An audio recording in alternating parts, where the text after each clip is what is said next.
Support for WCBU's On Deck comes from State Farm agent Aaron Kilgore. A Peoria native and active community member, Aaron can help customers with auto, home, and life insurance needs. Information at aaronismyagent.com.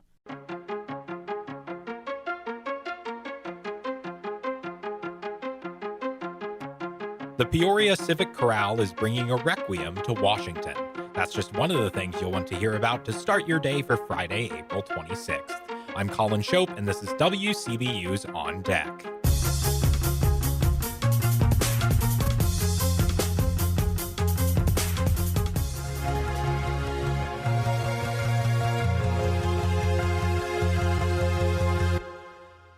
First on deck today, the mother of Navin Jones was sentenced to 100 years in prison Thursday for her involvement in the 8-year-old's death.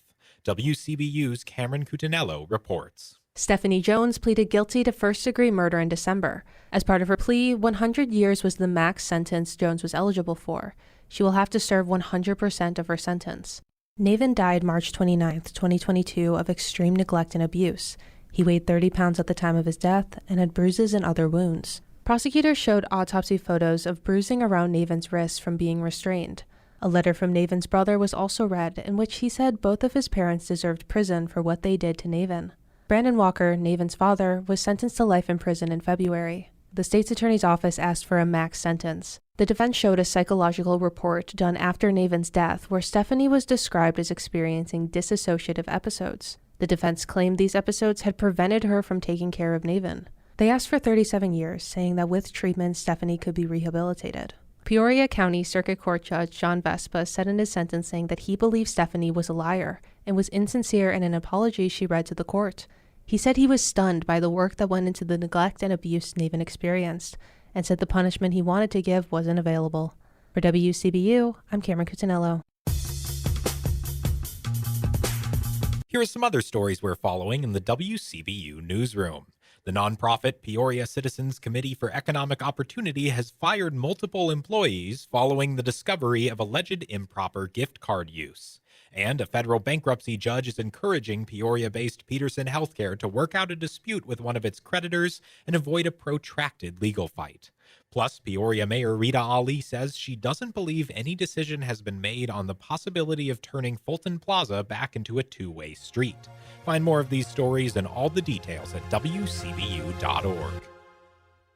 The Peoria Area Civic Chorale will end their current season with a concert featuring songs of hope and inspiration. On this week's episode of Out and About, Dr. May Gilliland Wright of Arts Partners of Central Illinois talks with artistic director and conductor Dr. Joseph D. Henry about their upcoming performances of Gabriel Fauré's Requiem, taking place May 3rd and 4th at 5 Points, Washington, and May 5th at First United Methodist Church in Peoria. For tickets and more information, visit peoriacivicchorale.org. When Fauré wrote his Requiem, I'm sure he was thinking about the Requiems before him, the Mozart and Hector Berlioz, and especially Giuseppe Verdi. These were all big operatic requiems with thrilling symphonic orchestrations, virtuosic soloists, and much longer durations than the Fauré Requiem.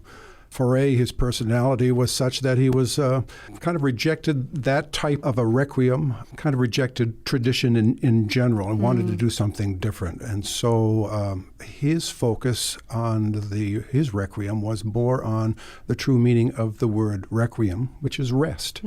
And so his requiem is suffused with tenderness and hope and peace and very, very gentle. And I love the story as well of how Requiem came to be included in this concert. It is due to an underwriter who fell in love with the piece nearly 15 years ago. That is an interesting backstory. So I received a call from Bill Wilson, who used to direct the Peoria Symphony Orchestra, and he said, Joe, he says, I have a friend who's interested in underwriting the Fauré Requiem, because he came to Eureka College and heard your college choir perform this years ago, and he loved it. And at the time, I had already programmed out a year and a half, and so I said, oh, Bill, I don't know if I can fit it in. I said, but let me give it some thought. Well, I hadn't programmed this current season, so I thought, what if we did a program of music, of hope and inspiration, and we used the Fauré Requiem as a centerpiece? and did it 3 times because his underwriter wanted it performed just a single time in a church in Peoria. I reached out to Bill again. I said, see if he would be willing to support 3 performances, and he's thrilled. And we've since become friends, and he's quite a gentleman. You have some stellar soloists who will be performing alongside the Central Illinois Chamber Orchestra, including one of my favorite sopranos, Dr. Miracle Ama. Tell us more.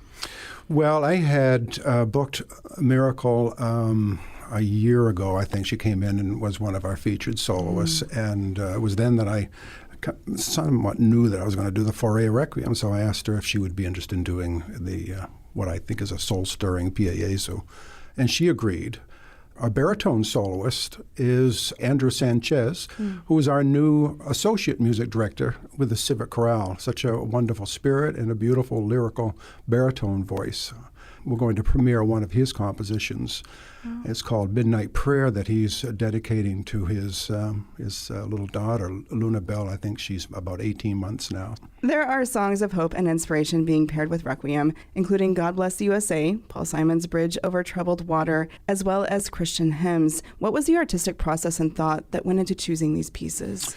The first half, I wanted to pick some pieces that linked to messages of tenderness, also love, peace, hope, inspiration. So I selected some shorter pieces. We'll do some folk spirituals. And then in the first half also will be the Peoria Area Civic Chorale, directed by Allison Moit. Friday night will feature the Children's Festival Chorus. That'll be our first half, about an hour in length, and then we'll close the curtain and reset the stage and prepare for the Fauré Requiem. You've been listening to Highlights of Out and About, a weekly production of WCBU and Arts Partners of Central Illinois. Subscribe to the podcast for the full conversation or visit WCBU.org. Support for arts and culture coverage on WCBU comes from PNC Financial Services. PNC is committed to supporting local art and culture events in the communities they serve. Now, before we let you go, it's Peoria Sister Cities International Night. Learn more about Peoria's 4 sister cities around the world, sample food, and hear live music starting at the I-2 Banquet Hall on Farmington Road at 5 p.m. Admission is $5. And that's all for today. You can subscribe to WCBU's On Deck podcast on the NPR app, Apple, or Spotify.